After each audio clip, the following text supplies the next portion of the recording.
so the first thing we're doing is we're going to review back to some things that we've learned before. So raise your hand if you could tell me what are the two rivers in Mesopotamia?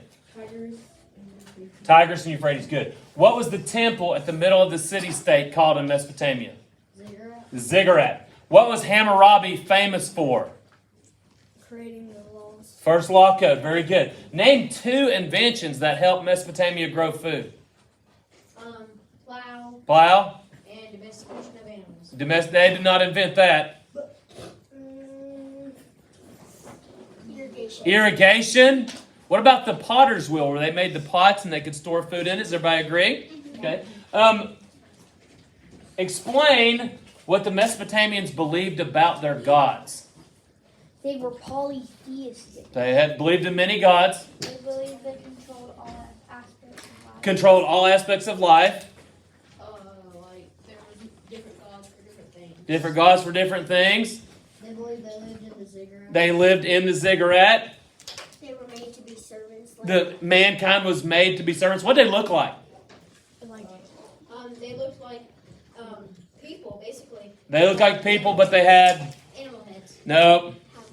They had powers. That's Egypt that had the animal heads. Good. Go ahead. Next. So our head scratchers. How can a leader be bad for a nation? And we don't have to get into that. We'll skip this one. But I'm trying to get your brain thinking about how a leader can be good or bad. Next. All right, so what we're going to do is we're going to talk about a lot about Egyptian history in a small amount of time. Okay, so we're going to go through it quick. So what do you know about Egypt? Everybody knows what this is. What is this? The Sphinx, right? Okay, does anybody know what happened to the nose? It fell off. Yeah. Why? Because Obviously. it was big. No, Napoleon's soldiers used his nose for target practice. Oh, Okay, yes! next. There, what is this? The King Tut's death mask. Good, next. What is this? ancient pyramids of Giza. These are the Great Pyramids of Giza. This is the burial tomb, the funerary tomb of Hatshepsut, which we'll talk about today. This is in what's called the Valley of the Kings.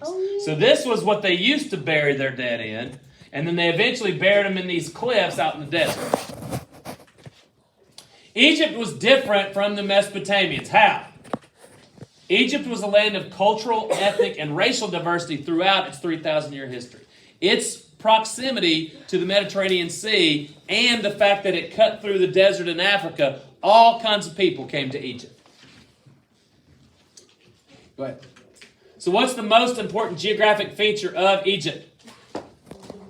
The Nile. So this is a modern day picture, but I wanted you to see this because it shows you where the pyramids are. It's right next to a neighborhood. Now you don't see that when you look at that picture, but you see it when you look here. Next again. So there's what Egypt. Now here's some locations that we want to talk about today. Their ancient capital is called Memphis. Yes, that is where we get our Memphis from. This was in Lower Egypt. Why do we call it Lower Egypt? Because it's closer to the Because it's closer to the Nile Delta.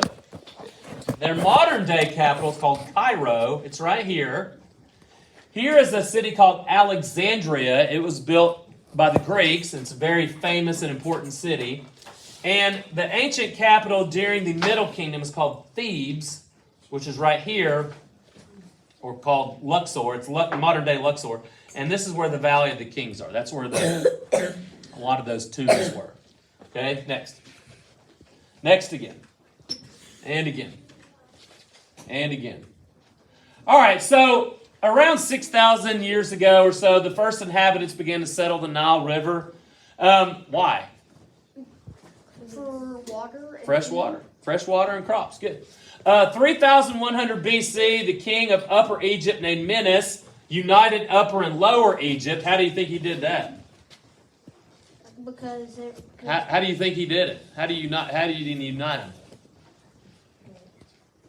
Through combat, right? Yeah. Probably combat. You see him getting ready to kill somebody.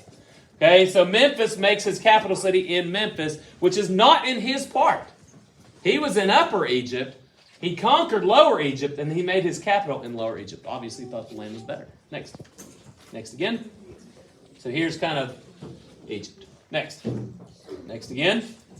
The pharaohs were gods. Despite different from the Mesopotamians, where they believed their kings were representatives of the gods, the Egyptians believed that their pharaohs were gods. Next.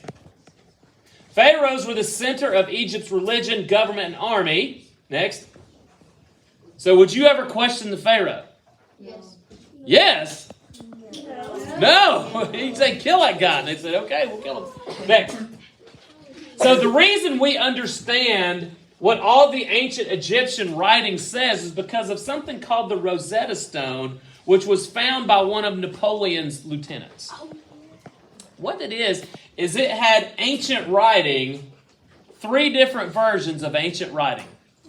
And so no one knew what the ancient Egyptian language was. They couldn't tell what all that stuff was said. And then a guy found this stone, and it had 2 writings that he could translate. And then you had the ancient Egyptian writing on it that he couldn't. So he took that stone home, and it took him about 25 years, and he deciphered it. Now we know everything the Egyptians said and wrote down about. We can translate that now. So we know exactly what they were saying about themselves. Next. Go back up. This is one of the greatest archaeological discoveries in history, because it really opened up Egypt. You know, we didn't know what they had said about themselves. Go ahead. So Menes and the Old Kingdom. Next. Members of Menes' family passed on the double crown of Lower and Upper Egypt from father to son to grandson. What is it called? What is it called when there's a royal family? Starts with a D. Raise your hand if you think you know. A dynasty. If you didn't know that, make sure that you know that now. Next. A series of rulers from a single family is called a dynasty. Next. And ancient Egypt would have 31 dynasties spanning almost 3,000 years. Next. Next. The Old Kingdom. The Old Kingdom. Everybody make sure your eyes on me. The Old Kingdom is when they built the pyramids. Okay, so if we have a test, the only thing that they're going to talk about the Old Kingdom, they'll say, when were the pyramids built? They were built during the Old Kingdom. Now, does an Old Kingdom talk about a place? No. The Old Kingdom is a time period. The Old Kingdom lasts from about 2700 to 2200 BC.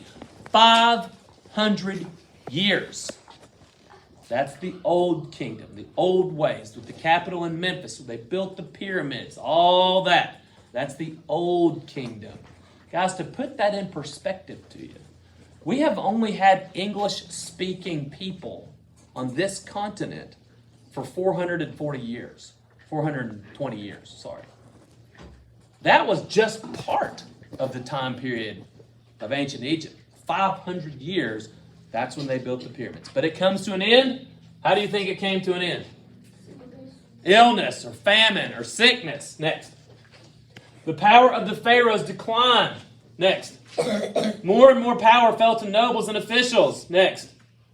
Local rulers struggled among themselves for power. Next. And a civil war tore Egypt apart. You're going to see that when the ruling family dies, somebody wants to take up that power. It's pretty good to be the king in ancient Egypt, wasn't it? You didn't do much. Next.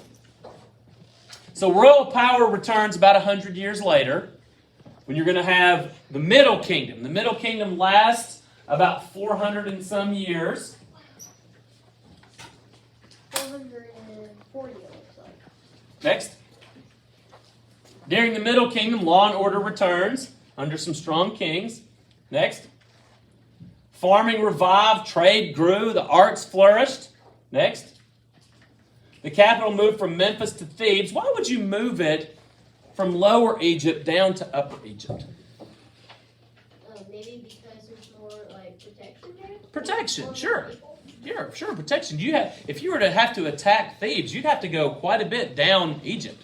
Next. Public projects were created by the great trade brought in. Next. And this is when they decided that, hey, everybody goes to the afterlife to get your heart judged by that half crocodile, half lion, half hippo. Because your heart had to be what? Judged by three gods. It had to be lighter than a feather. Good. So this is, now we have How many royal tombs have we discovered? A lot, right? How many royal tombs have we discovered that was not pillaged and robbed? Just one. However, we have found other people's tombs, like officials or rich nobles or poor people or medium people or soldiers. We've found a lot of their tombs, but only one of the royal tombs was undisturbed. So here's a royal. Here is an official and a coffin. Now we know what all these things say now because of that Rosetta Stone. How do we know that somebody's coffin looked like that? There's one. Look what kind of condition is that in? That's 4,000 years old. Next. But what happens during the Middle Kingdom? Another illness. Another illness or famine brings it to ruin again. Next. Civil war breaks out again. Next. Egypt became prey to outside invaders. Next. Egyptians were ruled by the Hyksos. Next. They ruled from about 1640 to 1570 BC. So let's talk. Go ahead next. So, right there in the middle of Egyptian history, they are not ruled by themselves. A group will come in that we know are not from Egypt. How do we know? Because we've analyzed their skeletons, we've looked at their writing, we looked at what has been written about them. We know that they were not Egyptians, but they ruled Egypt. And the Egyptians absolutely hated them. How did they conquer the Egyptians? Because there was a civil war. For one thing, there was civil war, so that the country was weakened. And They're coming off a big illness, more weakened society. Yes? They became the prey to outside attacks. They became vulnerable, right?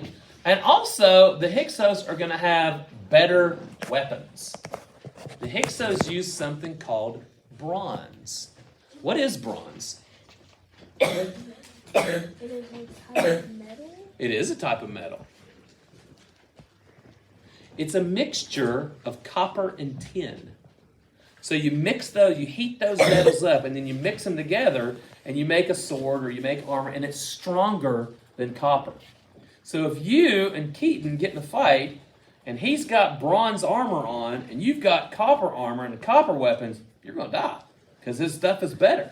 They also had something called a recurve bow. A recurve bow can fire faster and farther. If you can shoot somebody faster and farther, you're going to kill them. They also had something that the Egyptians didn't have called chariots. Now, the Egyptians obviously will have chariots later, but all of those things led to the Hyksos being more powerful than the Egyptians. And so they ruled for about 75 years. Now, no one really knows how the Egyptians, all of a sudden, after about 75 years, conquered the Hyksos. There's something about that doesn't make sense, but I do have a theory that some historians think might be true. Has anybody ever heard of the Exodus? Okay, what is the Exodus? I have no idea, but I've heard of it. But you heard about it. The Exodus is when the Jews escaped from Egypt, led by who? Starts with an M. Moses. And everybody here, what does Moses do through the power of God? He parts the Red Sea. And then the Israelites escape across the Red Sea. Who chases them? The Egyptians. What happens to the water? It closes on them, kills them all. Right? So there is some theory that it's not the Egyptians that turned the Israelites into slaves, but it was the Hyksos. And the Hyksos chased them, their army was destroyed, and then the Egyptians took their country back over instantly. I don't know that that's true, but I don't know that it's not true. Some historians think it is true. Next. Next.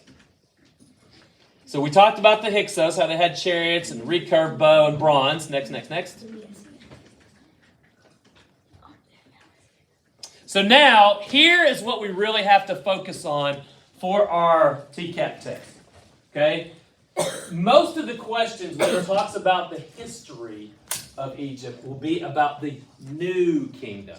The new kingdom is when we have the famous Pharaoh. Who's this? King Tut. King Tut. Next. This kingdom was more powerful and wealthier than ever before. Next. King Tutankhamun ruled during this time period. Next. Egyptians became conquerors. Next. They had a professional army which had bowmen, charioteers, and infantry. Who did they learn this stuff from? The Hyksos, right? Next. There was an age of builders. This is called the Valley of the Kings. Okay, now you see these little entrances all over the place here. These are royal tombs. How many of these royal tombs were plundered and robbed? All of them except for one. Next. The old kingdom builders built the pyramids for their tombs, but the pyramids were too visible and easily robbed. Next. The rulers of the new kingdom built their tombs beneath the desert cliffs. Next.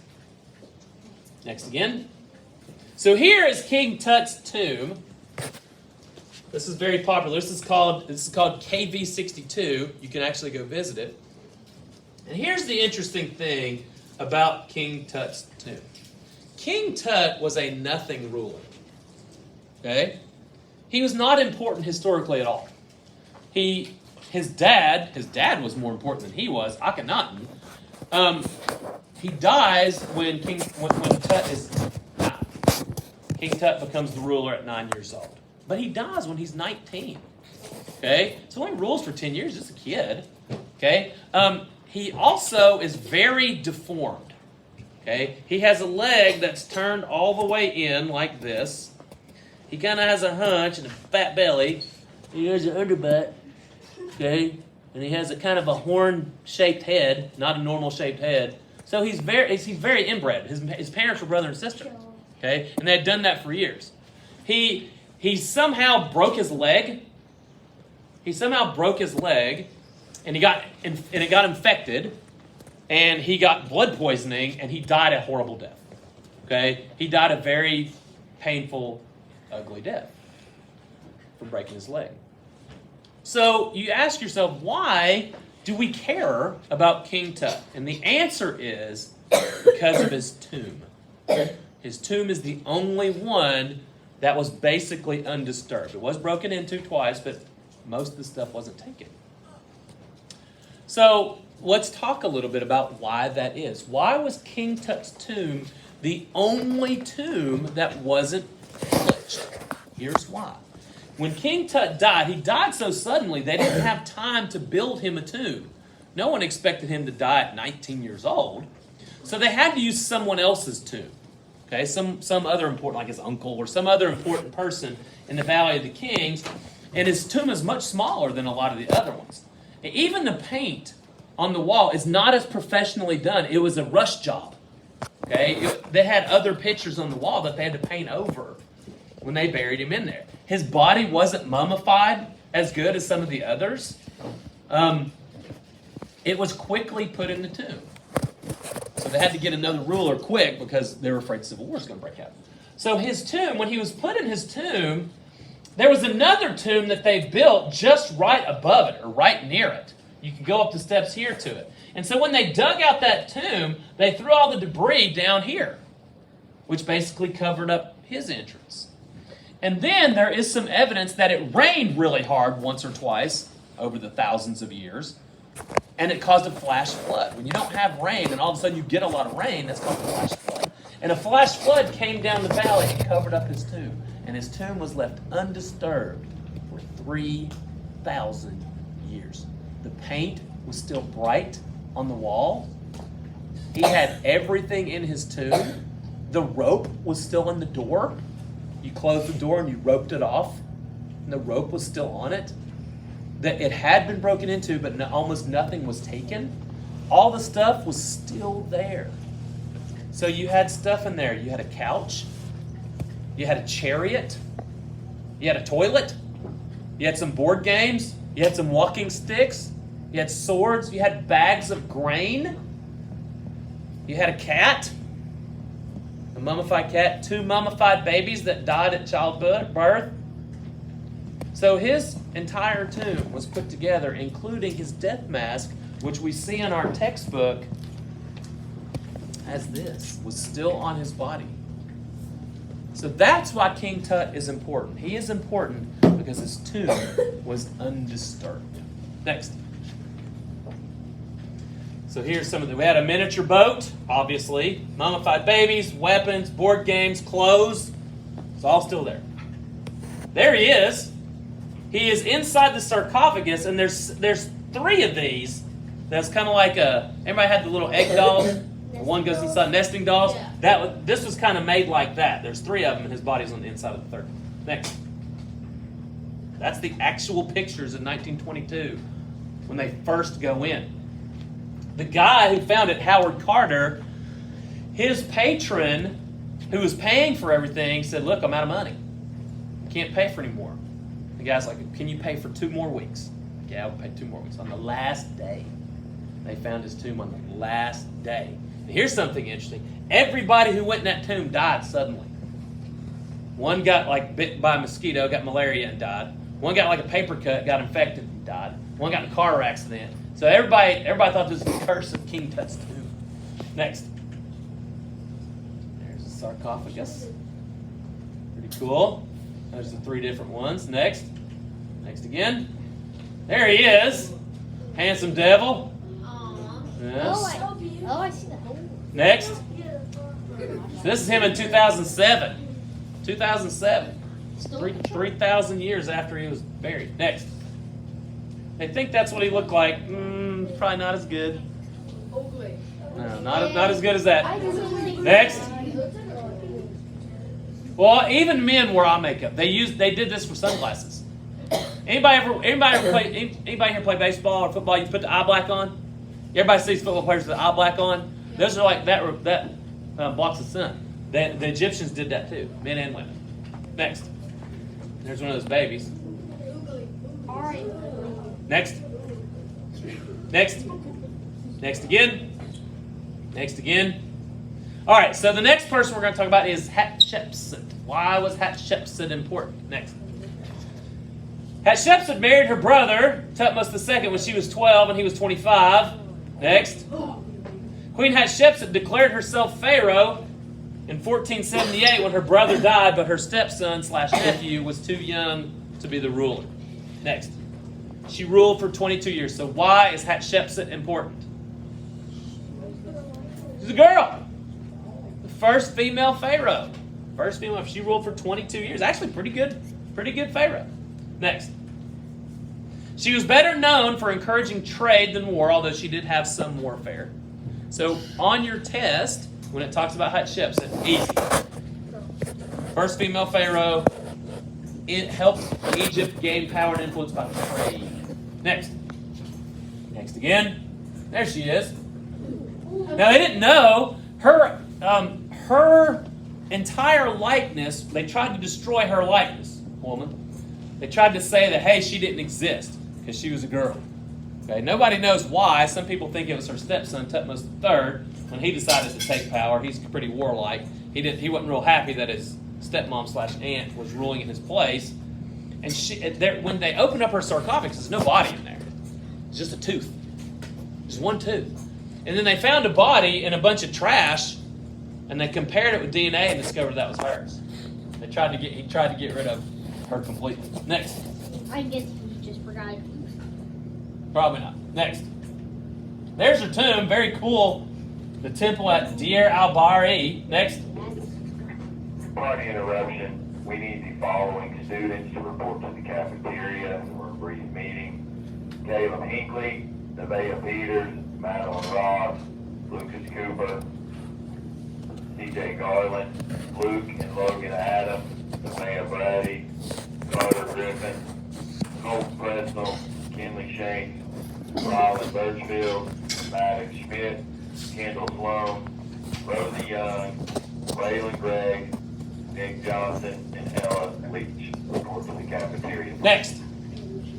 Her reign was the longest of all the female pharaohs, and her funerary temple still stands as a tribute to her incredible power. This was probably one of the most beautiful and complicated buildings in the world when it was built for her. You can see these are people, so you can see how big it is. Next. You see people visiting it there.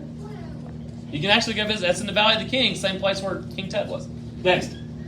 Next again. Carved scenes of her great funeral temple showed her officials on trade expedition to the East African coast buying myrrh and frankincense, ebony, ivory, and leopard skins. Next. No one knows whether she died naturally or was murdered by her stepson Thutmose III. Next. There's Thutmose III. He was a warrior. We're going to skip Thutmose. Go ahead. He proved to be warlike. Here's Thutmose. Hey, there he is. Happy guy. Next. So pretty. So, the Egyptians came face to face with the Hittites. Next.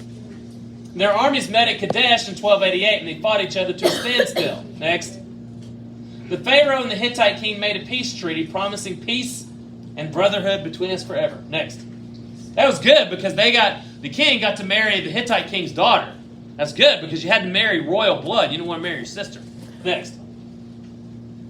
So the most famous of all the Egyptian pharaohs is Ramses II. Ramses II. Next. Ramses II is one of the greatest rulers in the New Kingdom. He reigned for 67 years. Some people don't live to be 67. He lived in the ancient times and ruled for 67 years. He died when he was 99. Next. And he had 150 kids. What? 150 kids. He had a lot of wives. Next. Ramses II campaigned south of the first cataract of the Nile into Nubia. By the time of Ramses, Nubia had been a colony for 200 years, but its conquest was called in decoration on his temple. Next. There's Ramses, fighting everybody, alone, against the whole of the Nubian army. Next.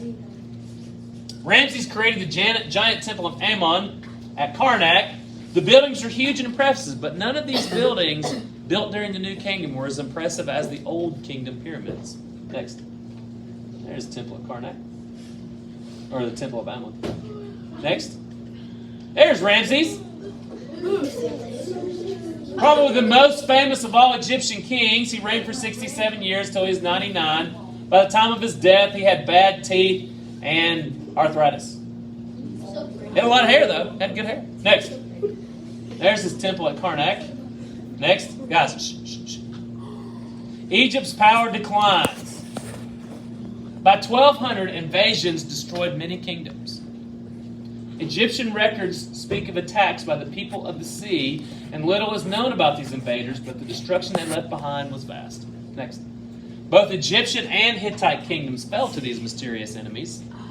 And in 671 BC, the Assyrians, who were the bad guys of the ancient world, we're going to talk more about the Assyrians. They were very, very bad. They took over Egypt. A century and a half later, it was the Persians to conquer Egypt, then the Greeks, then the Romans. So for about 2,000, so since about 671 BC, so 2,500 years, 2,600 years, Egypt has never again regained the power that they once had. Next. All right, as we say in my class, go forth and learn because knowledge is power. All right.